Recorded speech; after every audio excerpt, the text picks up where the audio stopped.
Hello guys, my name is Lars Stender. I'm a writer from Denmark who specializes in fantasy and science fiction. Tonight I'm here to read from my fantasy book Mandigo and the Hellhounds. If you want to know more about my books, just follow the link at the bottom of the screen. At the end of Dragon's Dorm, there was a new heavy door leading out to another spiral staircase that led even deeper underground. With Mandigo still leading them, the 4 magic students finally reached a tunnel that led slanting down through the basement below Bloodstone. The tunnel wasn't very long, but the floor as well as the walls were clammy and uneven, and you had to walk carefully so as not to slide and get seriously injured. The air in the tunnel was surprisingly warm, but at least it was fresher than it had been upstairs with the Dracoids. The tunnel flattened out at the last bit and ended in a big round seal that was in the middle of the cliff like a cork of the hardest stone.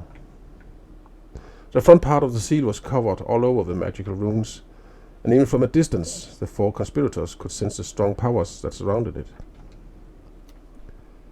Mandigo approached it carefully, holding his lantern in front of the seal. The many runes were in different languages.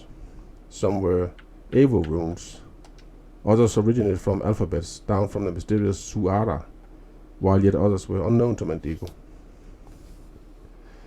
Helena came up to his side and immediately began translating. Only slaves, shadows, enter here.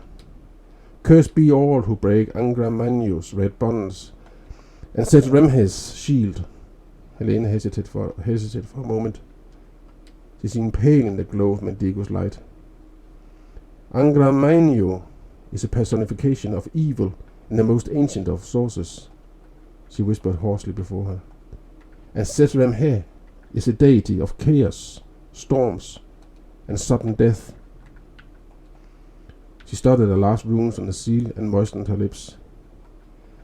These runes form powerful conjurations, meant to hinder the uninitiated from breaking the seal. If they really were chiseled at the same time that Angra Mainyu and Set Remhe were conjured up, then I don't think that we can break the spell. Maybe it's about time we turned around, Jasper suggested. We've been down here for quite some time, Casper added. We've come too far to turn back now, Mandigo grunted and glanced at Helena. Do we have the courage to try? He asked, nodding towards the seal. Helena seemed insecure for a moment, but then she straightened and reached her hands towards the big seal. She closed her eyes in order to concentrate and tried to break the magical bonds of the seal. Mandigo could sense how her own gift unfolded and washed over the seal to merely glide off again like water off a duck's back. Helena knitted her brows and seemed to collapse inwardly. It was clear that she was up against very powerful magic. She took a deep breath and tried again. Beads of perspiration sprang forth from her temples and ran down her cheeks. Her full lips moved as she mumbled a spell in Ferul. Esum, Esum, Lalithala, Enduim, Ensava, Validevo. Open, open. Release the stone from the bonds that bind you. Mandigo translated the words in his mind. Enkidu once again saw how Helena tried to fuse the power of her own gift with the elves' words of ancient power. But to no avail. The big stone seal leading to the secret crypt of Bloodstone remained exceedingly unaffected.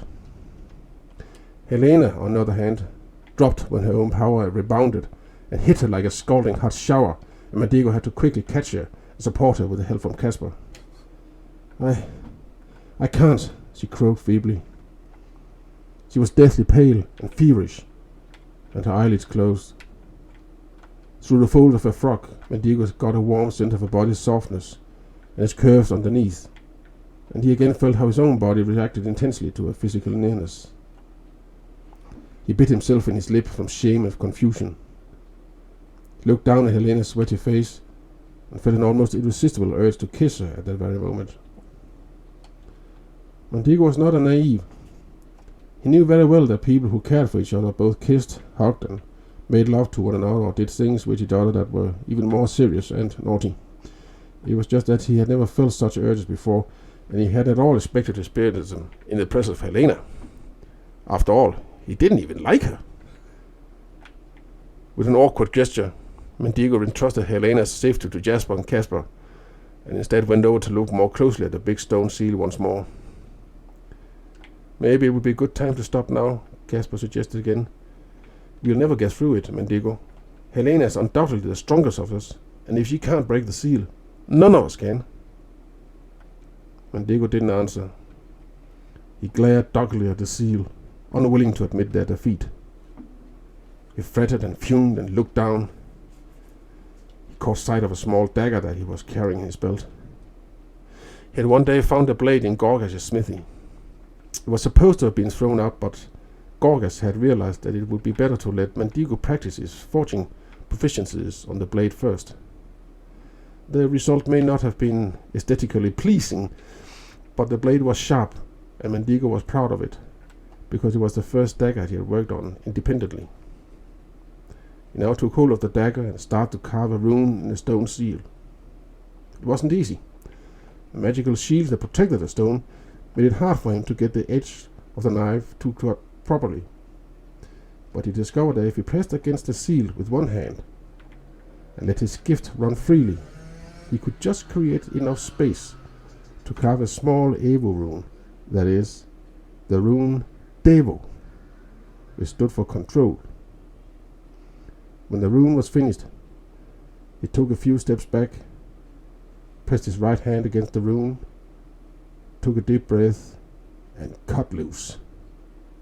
There was a steep, hollow boom when Mandigo's gift hammered against the stone seal's magical barriers, and the entire rock wall seemed to fluctuate. A second later, the seal began to move, and with a jarring rumble, it rolled to the side. End of chapter 27. Damn! So now we see his magic. Now he's literally, as he says, cutting loose with his magic. Oh yeah. But it's also when he wants something. Yeah. It's not when others want something from him. Nope. So he cannot push it out if others want it. Nope. As far as I understand of the book. Yeah.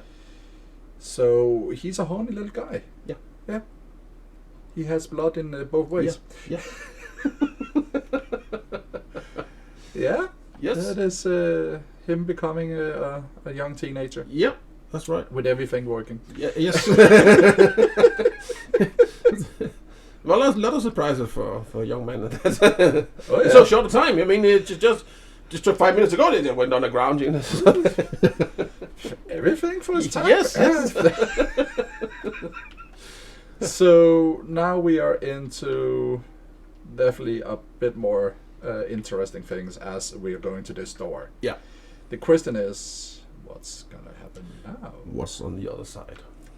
So we know that if it was a closed door with magic, somebody is definitely trying to hide something. Yeah.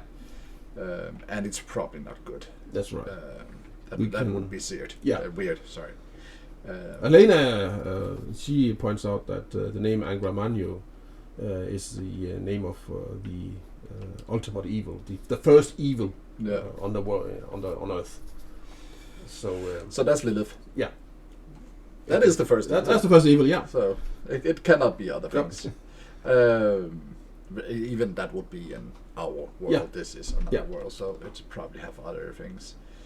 But that's gonna be interesting to see what kind of evil you're thinking of, because that is always interesting.